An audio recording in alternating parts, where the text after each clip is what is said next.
Hello and welcome class. This is Shantu. You are watching the Learning Expert YouTube channel. আজকে 16 September এবং 15 সেপ্টেম্বরের rail group D পরীক্ষার shift 1, 2 এবং 3-তে GK এবং current affairs থেকে কী কী question এসেছিল সেগুলো নিয়ে আজকের এই ক্লাসে বিস্তারিত আলোচনা থাকবে। এছাড়া আমরা দেখছি যে রেল গ্রুপ ডির প্রত্যেকটা শিফটে আগের শিফট থেকে একটা কিংবা দুটো করে কোশ্চেন রিপিট হচ্ছে। সুতরাং এখনও যারা আগের শিফটের কোশ্চেন অ্যান্সার অ্যানালিসিসগুলো দেখোনি, আমার এই চ্যানেলে ভিডিও করে দেওয়া আছে, সেখান থেকে আগের শিফটের কোশ্চেন অ্যান্সার অ্যানালিসিসগুলো দেখে নিতে পারবে। তো আজকে তোমাদের রেল গ্রুপ ডি পরীক্ষার প্রথম কোশ্চেন ছিল পঞ্চায়েত পুরস্কার 2021 সালে কোন রাজ্যকে দেওয়া হয়েছে। তো এখানে সঠিক অ্যান্সার হয়ে যাবে উত্তরপ্রদেশকে এই পঞ্চায়েত পুরস্কার 2021 দেওয়া হয়েছে। তো 2022-এ কাকে দেওয়া হয়েছে? 2022-এ পঞ্চায়েত পুরস্কার দেওয়া হয়েছে কর্ণাটককে। এছাড়া এখানে মাথায় রাখতে হবে গভর্নেন্স 2022-এ প্রথম রাজ্য হয়ে যাবে কে? প্রথম রাজ্য হয়ে যাবে কেরালা এবং প্রথম কেন্দ্রশাসিত অঞ্চল হয়ে যাবে কে? জম্মু কাশ্মীর। পরবর্তী কোশ্চেন, বর্তমানে আরবিআই এর গভর্নর কে? তো এর সঠিক অ্যান্সার হয়ে যাবে শক্তিকান্ত দাস এবং তিনি কততম গভর্নর? তিনি 25তম গভর্নর। এছাড়া এখানে মাথায় রাখতে হবে আরবিআই এর রাষ্ট্রীয়করণ কবে হয়? আরবিআই রাষ্ট্রীয়করণ হয় 1949 সালে, ইস্টাবলিশ হয় 1 এপ্রিল 1935 সালে এবং কোথায় ইস্টাবলিশ হয়? কলকাতাতে। আর বর্তমানে আরবিআই এর হেডকোয়ার্টার কোথায়? বর্তমানে আরবিআই এর হেডকোয়ার্টার হলো মুম্বাইতে। এছাড়া এখানে মাথায় রাখতে হবে স্টেট ব্যাংকের ব্যাপারে, এখান থেকে হয়তো পরবর্তী শিফটে কোশ্চেন আসতে পারে। আর 1955 সালে ইম্পেরিয়াল ব্যাংকের যখন রাষ্ট্রীয়করণ হয় তখন রাষ্ট্রীয়করণের সময় নাম পরিবর্তন হয়ে এই ইম্পেরিয়াল ব্যাংকের নাম হয় স্টেট ব্যাংক অফ ইন্ডিয়া। তো বর্তমানে স্টেট ব্যাংক অফ ইন্ডিয়ার হেডকোয়ার্টার কোথায়? হেডকোয়ার্টার হয়ে যাবে মুম্বাই। চেয়ারম্যান হয়ে যাবে দীনেশ কুমার খারা। পরবর্তী কোশ্চেন, 5 সেপ্টেম্বর 2022 পর্যন্ত ভারতের ক্যাগ কে ছিলেন? তো এখানে সঠিক অ্যান্সার হয়ে যাবে জিসি মুর্মু, অর্থাৎ গিরিশচন্দ্র মুর্মু এই 5 সেপ্টেম্বর পর্যন্ত আমাদের ভারতবর্ষের ক্যাগ ছিলেন এবং তিনি কততম ক্যাগ ছিলেন? তিনি 14তম ক্যাগ ছিলেন। এছাড়া এখানে মাথায় রাখতে হবে এই ক্যাগের ব্যাপারে, ক্যাগের অ্যাপয়েন্টমেন্টের ব্যাপারে কোন আর্টিকেলে বলা হয়েছে? আর্টিকেল 148-এ ক্যাগের অ্যাপয়েন্টমেন্টের ব্যাপারে বলা হয়েছে, যেখানে ক্যাগকে অ্যাপয়েন্টমেন্ট করে কে? ক্যাগকে অ্যাপয়েন্টমেন্ট করে ভারতের প্রেসিডেন্ট। এছাড়া অ্যাটর্নি জেনারেল সম্বন্ধে মাথায় রাখতে হবে। তো অ্যাটর্নি জেনারেল বর্তমান কে আছেন? বর্তমান আছেন কে বেণুগোপাল, কিন্তু 1 অক্টোবর থেকে কে বেণুগোপাল রিজাইন দিয়ে নতুন অ্যাটর্নি জেনারেল নিযুক্ত হবেন কে? মুকুল রোহাটগি। পরবর্তী কোশ্চেন, ভারতের প্রথম গ্রিফিন ইনোভেশন সেন্টার কোথায় হয়েছে? তো এর সঠিক অ্যান্সার হয়ে যাবে ত্রিশূর, কেরালাতে ভারতের প্রথম গ্রিফিন ইনোভেশন সেন্টার হয়েছে। পরবর্তী কোশ্চেন, সুইস কাপ 2022-এর খেতাব কে জিতেছে? তো এর সঠিক অ্যান্সার হয়ে যাবে পিভি সিন্ধু। পরবর্তী কোশ্চেন, প্রধানমন্ত্রী পোষণ যোজনা অর্থাৎ পিএম পোষণ যোজনার কার্যকাল কতদিন বাড়িয়ে দেওয়া হয়েছে? তো এর সঠিক অ্যান্সার হয়ে যাবে 2021-22 সাল থেকে এটি বাড়িয়ে 2025-26 সাল পর্যন্ত করা হয়েছে। পরবর্তী কোশ্চেন, 2021 সালে কোন দাবা খেলোয়াড়কে Dhyan Chand lifetime achievement award দ্বারা সম্মানিত করা হয়েছে? তো এর সঠিক অ্যান্সার হয়ে যাবে অভিজিৎ কুন্তে। তো এছাড়া এখানে মাথায় রাখতে হবে বিকাশ কুমার যে কবাডি খেলা করেন তাকেও কিন্তু এই Dhyan Chand lifetime achievement award দেওয়া হয়েছে 2021 সালে। পরবর্তী কোশ্চেন, মার্চ 2022-এ কোন রাজ্যকে রাষ্ট্রীয় জল পুরস্কারে সম্মানিত করা হয়েছে? তো এখানে সঠিক অ্যান্সার হয়ে যাবে উত্তরপ্রদেশকে এই রাষ্ট্রীয় জল পুরস্কারে সম্মানিত করা হয়েছে 2022 সালে। পরবর্তী কোশ্চেন এসেছিল তোমাদের, নন্দু নাটেকার কোন খেলার সাথে যুক্ত? তো এর সঠিক অ্যান্সার হয়ে যাবে তিনি ব্যাডমিন্টন খেলার সাথে যুক্ত। পরবর্তী কোশ্চেন ছিল সত্যশোধক সমাজ কে প্রতিষ্ঠা করেন? তো এর সঠিক অ্যান্সার হয়ে যাবে জ্যোতিবা ফুলে এই সত্যশোধক সমাজ প্রতিষ্ঠা করেন। কত সালে প্রতিষ্ঠা করেন? 1873 সালে প্রতিষ্ঠা করেন। এছাড়া এখানে মাথায় রাখতে হবে যে জ্যোতিবা ফুলের যে বইগুলো লিখেছেন সেগুলো কি কি ইম্পর্টেন্ট বইগুলো, গুলামগিরি একটি, আর আরেকটি হলো সার্বজনিক সত্য ধর্ম। এছাড়া অন্যান্য যে সমাজ আছে যেমন ব্রহ্ম সমাজ, তত্ত্ববোধিনী সভা, ভারতীয় ব্রহ্ম সমাজ, আত্মীয় সভা, এগুলো কে কে প্রতিষ্ঠা করেন সেগুলো আমি এখানে লিখে দিয়েছি। তাহলে ব্রহ্ম সমাজ কে প্রতিষ্ঠা করেন? ব্রহ্ম সমাজ প্রতিষ্ঠা করেন রাজা রামমোহন রায় এবং দ্বারকানাথ টেগর। এটি কত সালে প্রতিষ্ঠা হয়? এটি 1828 সালে প্রতিষ্ঠিত হয়। এছাড়া তত্ত্ববোধিনী সমাজ এটি প্রতিষ্ঠা করেন দেবেন্দ্রনাথ ঠাকুর 1839 সালে। আর্য সমাজ প্রতিষ্ঠা করেন দয়ানন্দ সরস্বতী 1875 সালে। এছাড়া ভারতীয় ব্রহ্ম সমাজ এটি প্রতিষ্ঠা করেন কেশবচন্দ্র সেন। আর আত্মীয় সমাজ এটি প্রতিষ্ঠিত করেন রাজা রামমোহন রায় কত সালে? 1814 সালে। এছাড়া প্রার্থনা সমাজ এটি প্রতিষ্ঠিত করেন আত্মরাম পাণ্ডুরঙ্গ 1867 সালে। পরবর্তী কোশ্চেন, হাইকোর্টের রিট কোন আর্টিকেল দ্বারা জারি করা হয়? অর্থাৎ হাইকোর্ট কোন আর্টিকেল দ্বারা যে 5টা রিট আছে সেই 5টা রিট জারি করে? তো এর সঠিক অ্যান্সার হয়ে যাবে আর্টিকেল 226 দ্বারা হাইকোর্ট এই রিট জারি করতে পারে। আর যদি সুপ্রিম কোর্ট জানতে চাইতো তাহলে সঠিক অ্যান্সার হয়ে যাবে আর্টিকেল 32 দ্বারা এই রিট জারি করতে পারে। তো আর্টিকেল 32-কে কি বলা হয়েছে? Article 32-কে B R. আম্বেদকর বলেছেন soul of the India constitution, অর্থাৎ ভারতের সংবিধানের আত্মা বলেছেন এই আর্টিকেল 32-কে। আর আমরা জানি যে টোটাল রিট কটা? টোটাল রিট হলো 5টা। কি কি? হেবাস কর্পাস, ম্যাডাস মাস, কিও ওয়ারেন্টো, প্রোহিবিশন অ্যান্ড সার্টিওরারি। পরবর্তী কোশ্চেন ছিল অম্লীয় বর্ষার পিএইচ মান কত হয়? তো এর সঠিক অ্যান্সার হয়ে যাবে 5.6 এর কম হয় অম্লীয় বর্ষার পিএইচ মান। তো এখান থেকে আমরা দেখব যে পিএইচ মাত্রা কত কত হলে অ্যাসিড কখন বেস হয়। তো পিএইচ মাত্রা যখন 7 থাকে তখন হয়ে যায় নিউট্রাল অর্থাৎ প্রশম দ্রবণ। পিএইচ মাত্রা যখন 0 থেকে বেশি এবং 7 থেকে কম হয় তখন হয় অ্যাসিড দ্রবণ। আর পিএইচ মাত্রা যখন 7 থেকে বেশি এবং 14 থেকে কম হয় তখন হয় ক্ষারীয় দ্রবণ। তো এই অম্লীয় বর্ষার কারণ কোন কোন গ্যাসের দ্বারা হয়ে থাকে? তো এই অম্লীয় বর্ষার কারণ কিন্তু সালফার ডাইঅক্সাইড গ্যাস এবং নাইট্রোজেন ডাইঅক্সাইড গ্যাস যদি পরিবেশে থাকে তাহলে এই অম্লীয় বর্ষা হতে পারে। পরবর্তী কোশ্চেন, বেকিং সোডাতে কি মেশালে বেকিং পাউডার পাওয়া যায়? তো এর সঠিক অ্যান্সার হয়ে যাবে এস্টার্স এবং টার্টারিক অ্যাসিড মেশালে আমরা বেকিং পাউডার পাবো। তো এই বেকিং সোডার সংকেত কি? বেকিং সোডার সংকেত হলো NaHCO3। তো NaHCO3 কিভাবে আমরা পাবো? যদি আমরা Na2CO3 এর সাথে কার্বন ডাইঅক্সাইড এবং জল মেশাই তাহলে আমরা NaHCO3 পাবো। পরবর্তী কোশ্চেন, বাওয়াডি কোন রাজ্যের জল সংরক্ষণ পদ্ধতি? তো এর সঠিক অ্যান্সার হয়ে যাবে এটি রাজস্থানের জল সংরক্ষণ পদ্ধতি। পরবর্তী কোশ্চেন, তাপ্তি নদীর উৎপত্তি স্থল কোথায়? তো এর সঠিক অ্যান্সার হয়ে যাবে সাতপুরা পাহাড়ের মুলতাই নামক স্থান থেকে এই তাপ্তি নদীর উৎপত্তি হয়েছে। পরবর্তী কোশ্চেন ছিল বৈদ্যুতিক বাল্বের ফিলামেন্টে কোন ধাতুর হয়ে থাকে? তো বৈদ্যুতিক বাল্বের ফিলামেন্ট টাংস্টান ধাতুর হয়ে থাকে। কেন হয়? কারণ এই টাংস্টান ধাতুর সব থেকে গলনাঙ্ক বেশি হয়। গলনাঙ্ক এর অ্যাপ্রক্স 2400 ডিগ্রি সেন্টিগ্রেড মতো হয়ে থাকে। পরবর্তী কোশ্চেন, গোয়া রাজ্যের ভাষা কি? অর্থাৎ গোয়াতে কোন আঞ্চলিক ভাষা বলা হয়? তো এর সঠিক অ্যান্সার হয়ে যাবে কোঙ্কানি ভাষা। পরবর্তী কোশ্চেন ছিল 1901 সালে কোন রিফাইনারি কোম্পানির স্থাপনা করা হয়েছে? তো এর সঠিক অ্যান্সার হয়ে যাবে ডিগবয় অয়েল রিফাইনারির এই কোম্পানির স্থাপনা করা হয়েছে 1901 সালে। কবে করা হয়েছে? 11 ডিসেম্বর 1901। পরবর্তী কোশ্চেন ছিল 2011 এর জনগণনা অনুসারে কোন রাজ্যের বৌদ্ধ ধর্মের সংখ্যা বেশি? তো এর সঠিক অ্যান্সার হয়ে যাবে, যদি জনসংখ্যা অনুসারে আমরা হিসেব করি, পরীক্ষাতে কোশ্চেনে কি এক্সাক্ট এসেছিল সেটা আমরা জানতে পারিনি, সেই জন্য আমরা এখানে দুটোই লিখে দিয়েছি, একটা পার্সেন্টেজ হিসাবে একটা জনসংখ্যা অনুসারে। যদি জনসংখ্যা অনুসারে হয় তাহলে সঠিক অ্যান্সার হয়ে যাবে মহারাষ্ট্র। আর যদি পার্সেন্টেজ হিসাবে কোনো রাজ্য হয় তাহলে সঠিক অ্যান্সার হয়ে যাবে সিকিম। আর পার্সেন্টেজ হিসাবে যদি কেন্দ্রশাসিত অঞ্চল হয় তাহলে সঠিক অ্যান্সার হয়ে যাবে লাদাখ। পরবর্তী কোশ্চেন, ভারতের কোন রাজ্যে সর্বাধিক কয়লা ভান্ডার আছে? তো এর সঠিক অ্যান্সার হয়ে যাবে ঝাড়খণ্ডে ভারতের সর্বাধিক কয়লা ভান্ডার আছে। আর যদি দ্বিতীয় সব থেকে বেশি কয়লা ভান্ডার কোন রাজ্যে আছে সেটি জানতে চাওয়া হয় তাহলে সঠিক অ্যান্সার হয়ে যাবে ছত্তিশগড়। আর সব থেকে বেশি কয়লা তোলা হয় কোন খনি থেকে? সব থেকে বেশি কয়লা উত্তোলন করা হয় ঝরিয়া খনি থেকে। এটি কোথায় অবস্থিত? এটি ঝাড়খণ্ডে অবস্থিত। এছাড়া যদি কোশ্চেন থাকে 2021-22 সালে সব থেকে বেশি কয়লা উৎপাদন করেছে কোন রাজ্য? তাহলে সঠিক অ্যান্সার হয়ে যাবে ছত্তিশগড়। এছাড়া কয়লা কত প্রকারের হয়ে থাকে? কয়লা 4 প্রকারের হয়। কি কি? একটি হলো অ্যান্থ্রাসাইট, একটি হলো বিটুমিনাস, লিগনাইট আর পিট। ভারতে সব থেকে বেশি কোন কয়লা পাওয়া যায়? ভারতে সব থেকে পাওয়া যায় বেশি বিটুমিনাস কয়লা। পরবর্তী কোশ্চেন ছিল, এটা একদম ইজি কোশ্চেন ছিল, জানতে চাওয়া হয়েছে যে গ্লুকোজের ফর্মুলা কি? তো এর সঠিক অ্যান্সার হয়ে যাবে C6H12O6। পরবর্তী কোশ্চেন ছিল ত্বক এবং শরীরের ভেতরের অঙ্গ অর্থাৎ আন্তরিক অঙ্গের মধ্যে কোন প্রকার কলা থাকে? তো এর সঠিক অ্যান্সার হয়ে যাবে ফ্যাট থাকে। পরবর্তী কোশ্চেন, ইহুদি নববর্ষ কোনটি?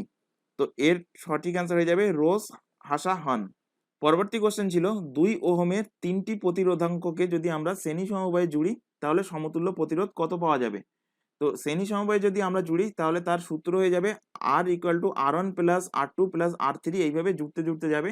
আর যদি সমান্তরাল সমবায় হয় তাহলে তার সূত্র হবে 1/R = 1/R1 + 1/R2 + 1/R3, এইভাবে রোধগুলো জুড়তে জুড়তে যাবে। তো এখানে শ্রেণী সমবায় যেহেতু বলেছে তাহলে এখানে রোধ কত হবে? রোধ হবে কটা? 3 বার এখানে জুড়তে হবে, তাহলে 2 + 2 + 2 = 6 ওহম অ্যান্সার হয়ে যাবে।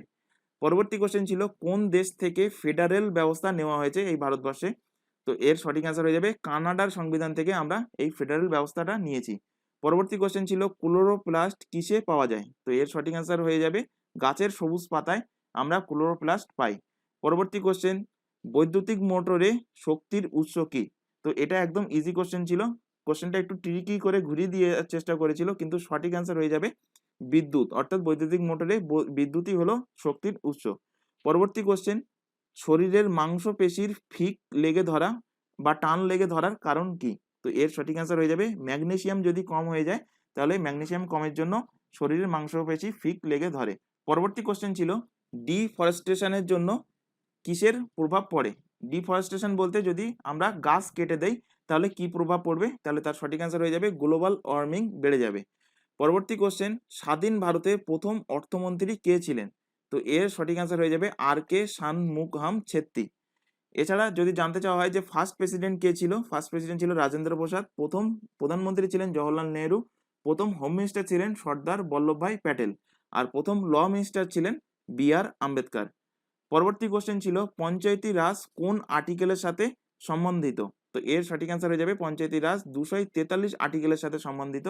তো প্রথম পঞ্চায়েত কবে গঠন হয়? এটি গঠন হয় 2 অক্টোবর 1959 সালে। এই পঞ্চায়েত থেকে কিন্তু প্রত্যেক দিন একটা কিংবা দুটো করে কোশ্চেন অবশ্যই আসে, সুতরাং এই পঞ্চায়েতের যে ডিটেলসটা আমি এখানে পুরোটাই লিখে দিয়েছি, তোমরা এটা ভালোভাবে পড়ে যাবে। তো এখানে পঞ্চায়েত গঠন হয়, প্রথম পঞ্চায়েত গঠন হয় কার, মানে তখন প্রধানমন্ত্রী কে ছিলেন? তখন প্রধানমন্ত্রী ছিলেন জওহরলাল নেহরু। প্রথম রাজস্থানে নাগর জেলাতে এই পঞ্চায়েত গঠন হয়, আর দ্বিতীয় রাজ্য হিসেবে কোথায় পঞ্চায়েত গঠন হয় সেটি হবে অন্ধ্রপ্রদেশ। আর এটা মাথায় রাখতে হবে যে অন্ধ্রপ্রদেশ ভাষার আধারে তৈরি হওয়া প্রথম রাজ্য। এছাড়া 73তম অ্যামেন্ডমেন্ট 1992 সালে পঞ্চায়েত যুক্ত করা হয়, এবং এই পঞ্চায়েতটা কততম শিডিউলে মাধ্যমে যুক্ত হয়? এটি 11তম শিডিউলে। আর পঞ্চায়েতে কটা সাবজেক্ট আছে? 29টা সাবজেক্ট আছে। এছাড়া 74তম অ্যামেন্ডমেন্টের মাধ্যমে 1994 সালে মিউনিসিপ্যাল যুক্ত হয়, এটি কততম শিডিউলে আছে? এটি 12তম শিডিউলে আছে। আর মিউনিসিপ্যালের টোটাল 18টা সাবজেক্ট আছে। এছাড়া এখানে যে কমিটিগুলো আছে সেই কমিটিগুলো থেকেও কিন্তু কোশ্চেন আসে, সেই কমিটিগুলোও মাথায় রাখতে হবে। যেমন এখানে বলবন্ত রায় মেহতা কমিটি ত্রিস্তরীয় পঞ্চায়েতের ব্যবহারে তিনি সুপারিশ করেছিলেন। অশোক মেহতা কমিটি দ্বিস্তরীয় পঞ্চায়েতের ব্যবস্থার উপরে সুপারিশ করেছিলেন। এল.এম. সিংভি কমিটি এবং পি.কে ঠুঙ্গান কমিটি পঞ্চায়েতকে সাংবিধানিক মান্যতা দেওয়ার কথা বলেছিলেন। পরবর্তী কোশ্চেন ছিল জৈন ধর্মে পঞ্চায়ন তত্ত্বগুলো কি কি? তো এর সঠিক অ্যান্সার হয়ে যাবে মিথ্যা কথা না বলা, ধন সংগ্রহ না করা, চুরি না করা, অহিংসা এবং ব্রহ্মচারী। আর এই ব্রহ্মচারীকে অ্যাড করেছিলেন কে? মহাবীর স্বামী। পরবর্তী কোশ্চেন, মৌলিক কর্তব্যে সুপারিশ করেছিলেন কে? তো এর সঠিক অ্যান্সার হয়ে যাবে শন সিং কমিটি। তো এই মৌলিক কর্তব্য, তারপরে ফান্ডামেন্টাল রাইট, পঞ্চায়েতের রাজ, এখান থেকে কিন্তু প্রত্যেকটা শিফটে একটা কিংবা দুটো করে কোশ্চেন আসে। তো এইগুলো কিন্তু এক্সাম পয়েন্ট অফ ভিউ থেকে খুব খুব ইম্পর্টেন্ট হয়ে যাচ্ছে। তো এখানে 42তম অ্যামেন্ডমেন্টের মাধ্যমে 1976 সালে এই মৌলিক কর্তব্যকে অ্যাড করা হয়েছিল। প্রথমে 10টি আমাদের মৌলিক কর্তব্য ছিল। এই মৌলিক কর্তব্য কোন দেশের সংবিধান থেকে নেওয়া হয়েছিল? এটি নেওয়া হয়েছিল ইউএসএসআর অর্থাৎ রাশিয়ার সংবিধান থেকে। আর এই মৌলিক কর্তব্য যখন অ্যাড করা হয়েছিল তখন ভারতের প্রাইম মিনিস্টার ছিলেন ইন্দিরা গান্ধী। এরপর 86তম সংবিধান সংশোধনে 2002 সালে আরও একটি মৌলিক কর্তব্য অ্যাড করা হয়। এখন বর্তমান টোটাল ফান্ডামেন্টাল ডিউটি অর্থাৎ মৌলিক কর্তব্য হয়ে যাবে 11টি। পরবর্তী কোশ্চেন, 2011 সালে জনগণনা অনুসারে মহিলাদের সাক্ষরতার হার কত ছিল? তো এর সঠিক অ্যান্সার হয়ে যাবে 64.9%।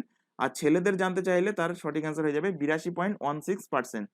পরবর্তী কোশ্চেন, উদ্ভিদের জল ত্যাগ করার পদ্ধতিকে কি বলা হয়? তো এর সঠিক অ্যান্সার হয়ে যাবে বাষ্পমোচন। পরবর্তী কোশ্চেন, ন্যাশনাল পার্ক থেকে ছিল, বন্দিপুর ন্যাশনাল পার্ক কোথায় অবস্থিত? তো এর সঠিক অ্যান্সার হয়ে যাবে কর্ণাটকে। পরবর্তী কোশ্চেন ছিল অম্ল ও ক্ষারের বিক্রিয়ায় কি পাওয়া যায়? তো এর সঠিক অ্যান্সার হয়ে যাবে অম্ল আর ক্ষারের যদি বিক্রিয়া করা হয় তাহলে আমরা লবণ এবং জল পাবো। তো আর এই বিক্রিয়াকে কি বলা হয়? এই বিক্রিয়াকে নিরপেক্ষ বিক্রিয়া বলা হয়। পরবর্তী কোশ্চেন, এনবিএফসি এর ফুল ফর্ম কি? তো এর সঠিক অ্যান্সার হয়ে যাবে নন ব্যাংকিং ফিনান্সিয়াল কোম্পানি। পরবর্তী কোশ্চেন ছিল মার্বেলের রাসায়নিক ফর্মুলা কি? তো মার্বেলের রাসায়নিক ফর্মুলা হয়ে যাবে CaCO3। আর এর নাম কি? এর নাম হলো ক্যালসিয়াম কার্বনেট। পরবর্তী কোশ্চেন, এর মধ্যে কোনটি গ্রিন হাউস গ্যাস? তো অপশানে কি ছিল সেগুলো আমরা কালেক্ট করতে পারিনি। তো গ্রিন হাউস গ্যাস কোনগুলো সেগুলো আমি এখানে লিখে দিয়েছি। একটি হলো carbon dioxide, nitrous oxide, methane, chlorofluorocarbon, ozone এবং জলীয় বাষ্প, এইগুলো প্রত্যেকটাই হলো গ্রিন হাউস গ্যাস। পরবর্তী কোশ্চেন, তরুণাস্থি কোথায় পাওয়া যায় না? তো অপশানে যেগুলো ছিল তার মধ্যে সঠিক অ্যান্সার হয়ে যাবে লিভারে তরুণাস্থি পাওয়া যায় না। পরবর্তী কোশ্চেন ছিল মোট কতগুলো ক্লাসিক্যাল ল্যাঙ্গুয়েজ আছে? তো এটাও কিন্তু রিপিটেড কোশ্চেন, এই কোশ্চেনটা কিন্তু অনেকবার রিপিট হয়েছে। তো এর সঠিক অ্যান্সার হয়ে যাবে 6টি আমাদের ক্লাসিক্যাল ল্যাঙ্গুয়েজ আছে। কি কি সেগুলো? একটি হলো তামিল, সংস্কৃত, তেলেগু, কন্নড়, মালায়ালাম এবং ওড়িয়া। তো এই তামিল কবে অ্যাড হয়েছে? এটি অ্যাড হয়েছে 2004 সালে, সংস্কৃত অ্যাড হয়েছে 2005 সালে, তেলেগু এবং কান্নাড় এই দুটো একসাথে 2008 সালে অ্যাড হয়েছে, আর মালায়ালাম অ্যাড হয়েছে 2013 সালে এবং উড়িয়া অ্যাড হয়েছে 2014 সালে। পরবর্তী কোশ্চেন ছিল সিআরআর এর ফুল ফর্ম কি? তো এর সঠিক অ্যান্সার হয়ে যাবে ক্যাশ রিজার্ভ রেশিও। পরবর্তী কোশ্চেন ছিল দেবপ্রয়াগে অলকানন্দার সাথে মেশার আগে গঙ্গা নদী কি নামে পরিচিত? তো এর সঠিক অ্যান্সার হয়ে যাবে গঙ্গা নদী ভাগীরথী নদী নামে পরিচিত। পরবর্তী কোশ্চেন ছিল ইউএনইপি এর ফুল ফর্ম কি? তো এর সঠিক অ্যান্সার হয়ে যাবে ইউনাইটেড নেশন এনভায়রনমেন্ট প্রোগ্রাম, এবং এটির এস্টাবলিশ কবে হয়? এটির এস্টাবলিশ হয় 1972 সালে, আর হেডকোয়ার্টার হয়ে যাবে নাইরোবি, কেনিয়া। পরবর্তী কোশ্চেন ছিল এর মধ্যে শক্তির সূত্র কোনটি সঠিক? তো অপশানে যেগুলো ছিল তার মধ্যে সঠিক অ্যান্সার হয়ে যাবে P = V²/R। পরবর্তী কোশ্চেন ছিল কোন দেশের সংবিধান থেকে জুডিশিয়াল রিভিউ নেওয়া হয়েছে? তো এর সঠিক অ্যান্সার হয়ে যাবে ইউএস এর সংবিধান থেকে এই জুডিশিয়াল রিভিউ নেওয়া হয়েছে। এছাড়া এই ইউএস এর সংবিধান থেকে fundamental right, president, vice president এবং লিখিত সংবিধানের যে কনসেপ্টটা সেটি নেওয়া হয়েছে। পরবর্তী কোশ্চেন ছিল ভারতীয় সংবিধানে মাসোদা সমিতির অধ্যক্ষ কে ছিলেন? তো এর সঠিক অ্যান্সার হয়ে যাবে B.R. আম্বেদকর এই মাসোদা সমিতির অধ্যক্ষ ছিলেন। পরবর্তী কোশ্চেন ছিল পঞ্চবার্ষিকী যোজনা। তো এটিও কিন্তু রিপিটেড কোশ্চেন। কোন পঞ্চবার্ষিকী যোজনাকে পিসি মহলানবিশ ওপর ভিত্তি করে হয়েছে? তো এর সঠিক অ্যান্সার হয়ে যাবে সেকেন্ড 5 ইয়ার প্ল্যান। আর এটি কবে লাগু ছিল? এটি লাগু ছিল 1956 থেকে 1961 সাল পর্যন্ত। আর ফার্স্ট 5 ইয়ার প্ল্যান এটি কবে? ফার্স্ট 5 ইয়ার প্ল্যান 1951 থেকে 1956 পর্যন্ত, এবং একে কি বলা হয়? হেরাল্ড ডোমার পদ্ধতি। আর ফোর্থ 5 ইয়ার প্ল্যানকে বলা হয় গডগিল যোজনা। এছাড়া এই 5 ইয়ার প্ল্যান কোন দেশের সংবিধান থেকে নেওয়া হয়েছে? এটি নেওয়া হয়েছে ইউএসএসআর এর সংবিধান থেকে। পরবর্তী কোশ্চেন ছিল জৈন ধর্মের প্রথম তীর্থঙ্কর কে? তো এর সঠিক অ্যান্সার হয়ে যাবে ঋষভদেব হলেন জৈন ধর্মের প্রথম তীর্থঙ্কর, এবং তিনি ছিলেন জৈন ধর্মের সংস্থাপক। আর জৈন ধর্মের প্রকৃত সংস্থাপক যদি জানতে চাওয়া হয় তাহলে তার সঠিক অ্যান্সার হয়ে যাবে মহাবীর স্বামী হলেন জৈন ধর্মের প্রকৃত অর্থাৎ বাস্তবিক সংস্থাপক। তো এখানে জৈন ধর্মের 24তম তীর্থঙ্কর হয়ে যাবে মহাবীর, 23তম তীর্থঙ্কর হয়ে যাবে পারশনাথ, এবং দ্বিতীয় তীর্থঙ্কর হয়ে যাবে অজিতনাথ। তো এই তীর্থঙ্করগুলো থেকে কিন্তু কোশ্চেন প্রায় আসে। পরবর্তী কোশ্চেন চিপকো আন্দোলন কিসের সাথে সম্বন্ধিত? তো এটির সঠিক অ্যান্সার হয়ে যাবে চিপকো আন্দোলন বন সংরক্ষণের সাথে সম্বন্ধিত। 1973 সালে উত্তরাখণ্ডের চামোলি জেলায় এই চিপকো আন্দোলন হয়েছিল। পরবর্তী কোশ্চেন ছিল মেন্ডেলিপের পর্যায় সারণী জার্মান পত্রিকায় কবে প্রকাশিত হয়েছে? তো এটাও কিন্তু রিপিটেড কোশ্চেন। এর আগের পরীক্ষায় দেওয়া হয়েছিল, আগের শিফটে দেওয়া হয়েছিল যে এই মেন্ডেলিপের পর্যায় সারণী কবে খোঁজ হয়? তো তার সঠিক অ্যান্সার ছিল 1969, কিন্তু জার্মান পত্রিকায় প্রকাশিত হয়। আমি সেখানে বলে দিয়েছিলাম এই কোশ্চেনটা কিন্তু পরবর্তী যে কোনো শিফটে আসতে পারে। তো তার সঠিক অ্যান্সার হয়ে যাবে 1772 সালে এই মেন্ডেলিপের পর্যায় সারণী জার্মান পত্রিকায় প্রকাশিত হয়েছে। পরবর্তী কোশ্চেন 1996 সালে পঞ্চায়েতি রাজের জন্য যে অ্যাক্ট আনা হয় তার নাম কি? তো এর সঠিক অ্যান্সার হয়ে যাবে পেশা অ্যাক্ট আনা হয়। তো এই পেশার ফুল ফর্ম হলো the panchayat extension to schedule act 1996। পরবর্তী কোশ্চেন গুরু শঙ্করাচার্য সংস্কৃত ইউনিভার্সিটি কোথায় অবস্থিত? তো এর সঠিক অ্যান্সার হয়ে যাবে কোচি, কেরালাতে, অর্থাৎ কেরালার কোচিতে কিন্তু এই গুরু শঙ্করাচার্য সংস্কৃত ইউনিভার্সিটি অবস্থিত। এটি কোন নদীর তীরে অবস্থিত? এটি পূর্ণা নদীর তীরে অবস্থিত। পরবর্তী কোশ্চেন স্বামী নারায়ণ দ্বারা প্রথম স্বামীনারায়ণ মন্দির কোথায় স্থাপন করা হয়? তো এর সঠিক অ্যান্সার হয়ে যাবে এটি আহমেদাবাদে স্থাপন করা হয় 1822 সালে। পরবর্তী কোশ্চেন কার জন্মদিনে গুরু পর্ব হিসেবে পালন করা হয়? তো এটা একদম ইজি কোশ্চেন ছিল, সঠিক অ্যান্সার হয়ে যাবে গুরু নানকের জন্মদিন গুরু পর্ব হিসেবে পালন করা হয়। পরবর্তী কোশ্চেন শিক্ষার অধিকার কোন আর্টিকেলে বলা হয়েছে? তো এটাও কিন্তু রিপিটেড কোশ্চেন। তো এটি বলা হয়েছে আর্টিকেল 21A-তে। তো এই আর্টিকেল 21A এটা কিন্তু ফান্ডামেন্টাল রাইটের মধ্যে পড়ে। তো এই শিক্ষার অধিকার এটি লাগু হয় কত সাল থেকে? এটি লাগু হয় এপ্রিল 2010 সাল থেকে। কিন্তু এটা গ্রহণ করা হয়েছিল কোন অ্যামেন্ডমেন্টে? এটি গ্রহণ করা হয়েছিল 86তম অ্যামেন্ডমেন্ট 2002 সালে, কিন্তু লাগু হয়েছে 2010 সালে এসে। তো এই আর্টিকেল 2021-এ কি বলা হয়েছে? বলা হয়েছে 6 থেকে 14 বছর বয়সী বাচ্চাদের বিনামূল্যে অনিবার্য শিক্ষা প্রদান করতে হবে। পরবর্তী কোশ্চেন ছিল সুয়েজ খাল কবে নির্মাণ করা হয়? তো এর সঠিক অ্যান্সার হয়ে যাবে 1869 সালে এই সুয়েজ খাল নির্মাণ করা হয়। পরবর্তী কোশ্চেন ছিল আরাবল্লী এবং সাতপুরা পর্বতের মধ্যে কোন পর্বতমালা আছে? তো এর সঠিক অ্যান্সার হয়ে যাবে বিন্ধ্য পর্বত আছে। পরবর্তী কোশ্চেন ছিল ইতিহাস থেকে ডক্ট্রিন অফ ল্যাপস কে নিয়ে আসেন? তো এর সঠিক অ্যান্সার হয়ে যাবে লর্ড ডালহৌসি এই ডক্ট্রিন অফ ল্যাপস নীতিটা নিয়ে আসেন, অর্থাৎ সত্য বিলোপ নীতি নিয়ে আসেন। আর এই ডালহৌসির সময় কিন্তু ভারতে প্রথম রেল চালানো হয়েছিল। পরবর্তী কোশ্চেন, প্রারম্ভিক সংবিধানে কতগুলো ভাষা আছে? অর্থাৎ সংবিধান যখন লাগু হয়েছিল প্রথমে তখন কতগুলো ভাষা ছিল? তো তখন ভাষা ছিল 14টি। বর্তমানে ভাষা আছে কটা? বর্তমানে ভাষা আছে 22টা। আর এই ভাষা কোন শিডিউলে আছে? এটি আছে 8ম শিডিউলে। পরবর্তী কোশ্চেন, হিমালয় ও জম্মু কাশ্মীর কোন পাস দ্বারা যুক্ত? তো এর সঠিক অ্যান্সার হয়ে যাবে হিমালয় এবং জম্মু কাশ্মীর বানিহাল পাস দ্বারা যুক্ত। পরবর্তী কোশ্চেন, সবথেকে পুরনো বেদ কোনটা? তো এর সঠিক অ্যান্সার হয়ে যাবে সবথেকে পুরনো বেদ হলো ঋগ্বেদ। এই ঋগ্বেদে কটা সূক্ত আছে? এটা কিন্তু আগের একটা শিফটে কোশ্চেন এসেছিল।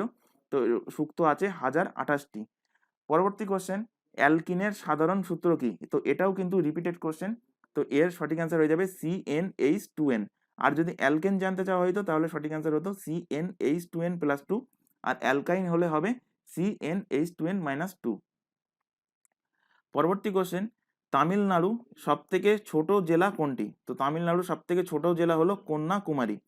পরবর্তী কোশ্চেন, মানুষের প্রশ্বাস সবথেকে প্রথমে কোন নালীর মাধ্যমে প্রবেশ করে? তো এর সঠিক অ্যান্সার হয়ে যাবে সর্বপ্রথম প্রবেশ করে নাসা ছিদ্রের মাধ্যমে। পরবর্তী কোশ্চেন, এটাও কিন্তু বারবার রিপিট হচ্ছে, সর্বপ্রথম পঞ্চায়েত কবে গঠিত হয়? সর্বপ্রথম পঞ্চায়েত গঠিত হয় 2 অক্টোবর 1959 সালে। পরবর্তী কোশ্চেন ছিল, হিমাচল প্রদেশ এবং উত্তরাখণ্ড কোন পাস দ্বারা যুক্ত? তো এর সঠিক অ্যান্সার হয়ে যাবে বোরাসু পাস দ্বারা এই হিমাচল প্রদেশ এবং উত্তরাখণ্ড যুক্ত। পরবর্তী কোশ্চেন ছিল, কোনটির আধিক্যের জন্য গাছ তার পাতা ঝরিয়ে দেয়? তো এর সঠিক অ্যান্সার হয়ে যাবে গাছে যখন মৃত কোষের পরিমাণ বেশি হয়ে যায় তখন তার পাতা ঝরিয়ে দেয়। পরবর্তী কোশ্চেন ছিল, গ্লুকোজের ভাঙনে কে উপস্থিত থাকে? তো এর সঠিক অ্যান্সার হয়ে যাবে গ্লুকোজের ভাঙনে অক্সিজেন উপস্থিত থাকে। পরবর্তী কোশ্চেন ছিল, ত্রিস্তরীয় পঞ্চায়েত কোন আর্টিকেলে আছে? তো এটাও কিন্তু রিপিটেড কোশ্চেন। এর সঠিক অ্যান্সার হয়ে যাবে এটি আর্টিকেল 243-এর বি ক্লসে আছে। পরবর্তী কোশ্চেন, গাঙ্গেয় সমভূমি কতগুলো রাজ্যে আছে? তো এর সঠিক অ্যান্সার হয়ে যাবে 3টি রাজ্যে গাঙ্গেয় সমভূমি আছে। কোন কোন রাজ্যে আছে? একটা আছে উত্তরপ্রদেশ, বিহার এবং আমাদের পশ্চিমবঙ্গে। পরবর্তী কোশ্চেন, গোদাবরী নদীর উৎপত্তি স্থল কোথায়? তো এর সঠিক অ্যান্সার হয়ে যাবে ত্রিম্বাকেশ্বর পাহাড় থেকে এই গোদাবরী নদীর উৎপত্তি হয়েছে। তো এটি কোথায়? এটি মহারাষ্ট্রের নাসিকে। পরবর্তী কোশ্চেন, ডিপিএসপি কোন আর্টিকেলে আছে? তো এর সঠিক অ্যান্সার হয়ে যাবে ডিপিএসপি আর্টিকেল 36 থেকে আর্টিকেল 51-এর মধ্যে এই ডিপিএসপি আছে। এই ডিপিএসপি কোন দেশের সংবিধান থেকে নেওয়া হয়েছে? এটি আয়ারল্যান্ডের সংবিধান থেকে নেওয়া হয়েছে এবং এটি কোন পার্টে আছে? এটি পার্ট 4-এ আছে। পরবর্তী কোশ্চেন, পঞ্চায়েতের কার্যকাল কত দিনের হয়? তো এর সঠিক অ্যান্সার হয়ে যাবে পঞ্চায়েতের কার্যকাল 5 বছর হয়ে থাকে। পরবর্তী কোশ্চেন, 2021 সালে রামানুজ পুরস্কারে কাকে সম্মানিত করা হয়েছিল? তো এই রামানুজ পুরস্কার কিসের জন্য দেওয়া হয়? এটি দেওয়া হয় ম্যাথমেটিক্সে অসামান্য দক্ষতার জন্য। এবং 2021 সালে এই রামানুজ পুরস্কার পেয়েছে কে? নীনা গুপ্তা। পরবর্তী কোশ্চেন, 2021 সালে সবথেকে বেশি আপেল উৎপাদন হয়েছে কোন রাজ্যে? তো এর সঠিক অ্যান্সার হয়ে যাবে জম্মু কাশ্মীরে সবথেকে বেশি আপেল উৎপাদন হয়েছে। দ্বিতীয় সবথেকে বৃহত্তম কোন রাজ্য? সেটি হয়ে যাবে হিমাচল প্রদেশে। আর তৃতীয় হয়ে যাবে উত্তরাখণ্ডে সবথেকে বেশি আপেল উৎপাদন হয়েছে। পরবর্তী কোশ্চেন, বন্দনা কাটারিয়া কোন খেলার সাথে সম্পর্কিত? তো এর সঠিক অ্যান্সার হয়ে যাবে তিনি হকি খেলার সাথে সম্পর্কিত এবং তিনি কোথার বাসিন্দা? তিনি উত্তরাখণ্ডের বাসিন্দা। এছাড়া তিনি পদ্মশ্রী অ্যাওয়ার্ডও পেয়েছিলেন। পরবর্তী কোশ্চেন ছিল, চতুর্থ যে খেলো ইন্ডিয়া ইউথ গেমস হলো তাতে সবথেকে বেশি খেলোয়াড় কোন রাজ্য থেকে ছিল? তো এর সঠিক অ্যান্সার হয়ে যাবে হরিয়ানা থেকে সবথেকে বেশি খেলোয়াড় ছিল। তো এই খেলো ইন্ডিয়া ইউথ গেম চতুর্থম এডিশন এটি কোথায় আয়োজন হয়েছিল? এটি আয়োজন হয়েছিল পাঞ্চকুলা হরিয়ানাতে। এবং শীর্ষ স্থানে অর্থাৎ সবথেকে বেশি পদক পেয়েছিল কোন রাজ্য? সেটি হয়ে যাবে হরিয়ানা। পরবর্তী কোশ্চেন ছিল, Indian men's hockey team Tokyo অলিম্পিকে কাকে হারিয়ে ব্রোঞ্জ মেডেল জিতেছে? তো এই মেন্স হকি টিম টোকিও অলিম্পিকে কোন দেশকে হারিয়েছিল? এটি হারিয়েছিল জার্মানিকে। পরবর্তী কোশ্চেন, নতুন শিক্ষানীতি 2020 অনুসারে 100% তালিকাভুক্তের লক্ষ্য কোন বছর পর্যন্ত রাখা হয়েছে? তো এর সঠিক অ্যান্সার হয়ে যাবে 2030 সাল পর্যন্ত এই লক্ষ্য রাখা হয়েছে। এছাড়া এখানে মাথায় রাখতে হবে টিবি নির্মূলের জন্য লক্ষ্য রাখা হয়েছে কত সাল পর্যন্ত? এটি রাখা হয়েছে 2025 সাল পর্যন্ত। আর 2030 সাল পর্যন্ত ম্যালেরিয়া নির্মূলের লক্ষ্য রাখা হয়েছে এই 2030 সাল পর্যন্ত। পরবর্তী question, she is a change maker program এই প্রোগ্রামটা লঞ্চ করলো কে? তো এই প্রোগ্রামটা লঞ্চ করেছে ন্যাশনাল ওমেন কমিশন। তো ন্যাশনাল ওমেন কমিশনের চেয়ারম্যান কে? বর্তমান চেয়ারম্যান হয়ে যাবে রেখা সিং। পরবর্তী কোশ্চেন ছিল, ভোকাল ফর লোকাল প্রোগ্রাম কিসের সাথে সম্বন্ধিত? তো এর সঠিক অ্যান্সার হয়ে যাবে স্থানীয় উৎপাদন বৃদ্ধি করার জন্য এই ভোকাল ফর এই লোকাল প্রোগ্রামটা আনা হয়েছিল। পরবর্তী কোশ্চেন ছিল, টোকিও অলিম্পিক থেকে টোকিও অলিম্পিকের কোয়ালিফাই করা প্রথম ভারতীয় মহিলা কে ছিলেন? তো এই টোকিও অলিম্পিকের জন্য যখন ভারত থেকে খেলোয়াড়দের পাঠানো হয়েছিল তার মধ্যে যে প্রথম যে কোয়ালিফাই করেছিল সেই কোয়ালিফাই করা ভারতীয় মহিলা হয়ে যাবে নেত্রা কুমানান। পরবর্তী কোশ্চেন, তো আজকে আমরা এতগুলো কোশ্চেন কালেক্ট করতে পেরেছি।